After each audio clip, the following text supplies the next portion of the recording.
Hello दोस्तों, welcome in motivation king and study अड्डा में। आज के लेक्चर में हम देखेंगे switch statement. What is switch statement? Switch statement होते क्या है? तो यह एक multi directional conditional control statement है।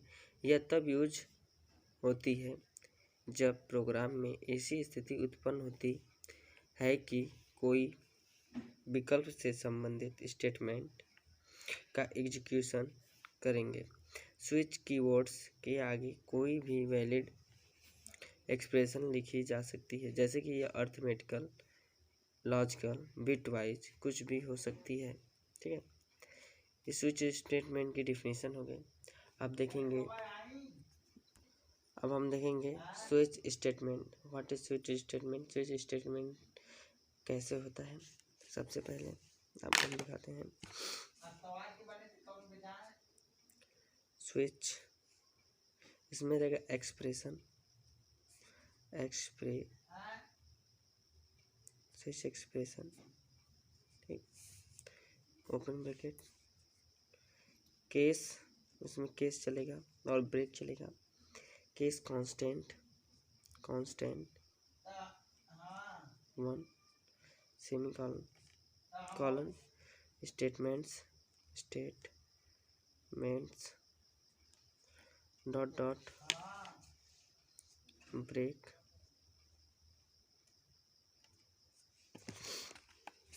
ये आपका स्टेटमेंट हो गया। कांस्टेंट 1 कर दीजिए। फिर नेक्स्ट है आपका केस,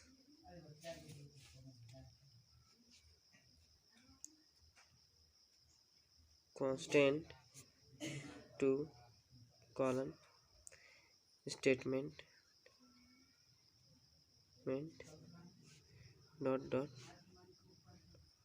ब्रेक, क्लोज ब्रैकेट। ऐसा ही ये स्टेटमेंट इसका होगा। हमने देखा स्विच स्टेटमेंट, ठीक है। स्विच का स्टेटमेंट आपने देख लिया। अब हम आपको बताते हैं स्विच स्टेटमेंट संबंधी कुछ महत्वपूर्ण बातें। स्विच स्टेटमेंट संबंधी कुछ महत्वपूर्ण बातें। नंबर 1, स्विच स्टेटमेंट संबंधी कुछ महत्वपूर्ण बातें। नंबर 1, स्विच स्टेटमेंट केवल इक्वलिटी कंपैरिजन हेतु ही वर्क कर सकता है। नंबर 2, स्विच के दो केस लेबल के अंदर एक समान वैल्यू नहीं रखी जा सकती। Number 3, switch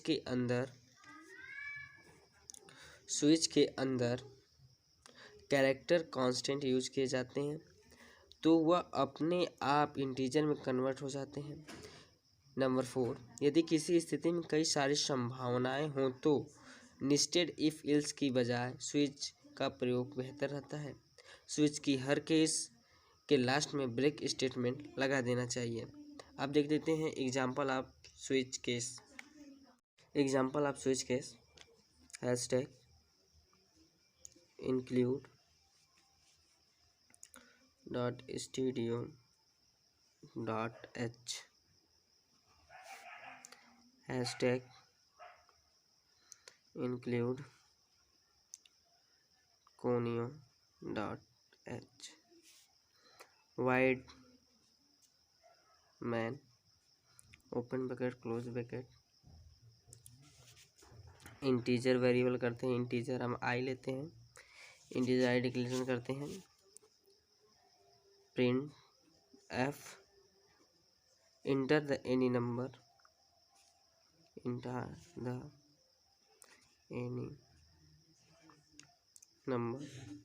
close bracket. Scan F %d, and I.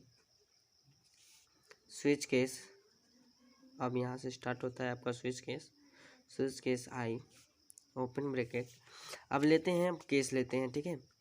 Case 1 में केस 1 कॉलन प्रिंट एफ, यानी केस 1 में हम प्रिंट कराना चाहते हैं, क्या प्रिंट करना चाहते हैं? Extra ordinary. हम चाहते हैं कि प्रिंट केस 1 में ये प्रिंट हो। और फिर इसके बाद ब्रेक, ब्रेक स्टेटमेंट।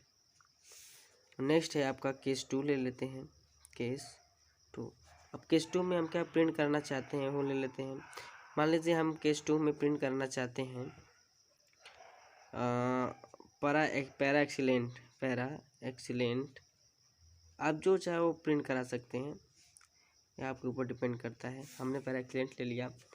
अब ले लेते हैं हम केस 3, 4, 5 कुछ भी ले सकते हैं। हम ले लेते हैं केस 6, ठीक है। आप स्टेप नंबर वाइज भी लेते हैं, 1, 2, 3, 4, 5, 6 कुछ भी ले सकते हैं। हमने ले लिया केस 6। आप यहाँ पर प्रिंट हम कराना चाहते हैं, प्रिंट एफ आउटस्टैंडिंग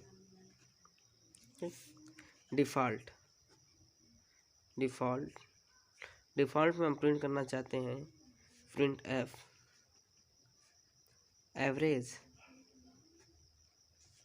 इसके बाद क्लोज, फिर लगाते हैं गेच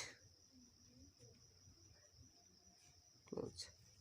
ये रहा आपका प्रोग्राम, ये आपका प्रोग्राम रहा स्विच केस का। अब इसका हम आउटपुट देख लेते हैं, आउटपुट भी डिक्लेरेशन कर लेते हैं, ठीक है। आउटपुट इसका डिक्लेयर कर लेते हैं। आउटपुट में आएगा आपका the inter any number, inter any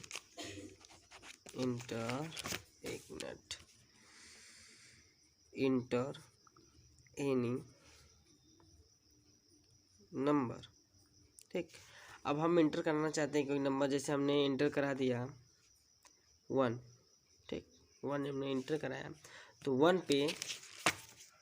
पे आपका था एक्स्ट्राऑर्डिनरी, यानी केस 1 प्रिंट होगा।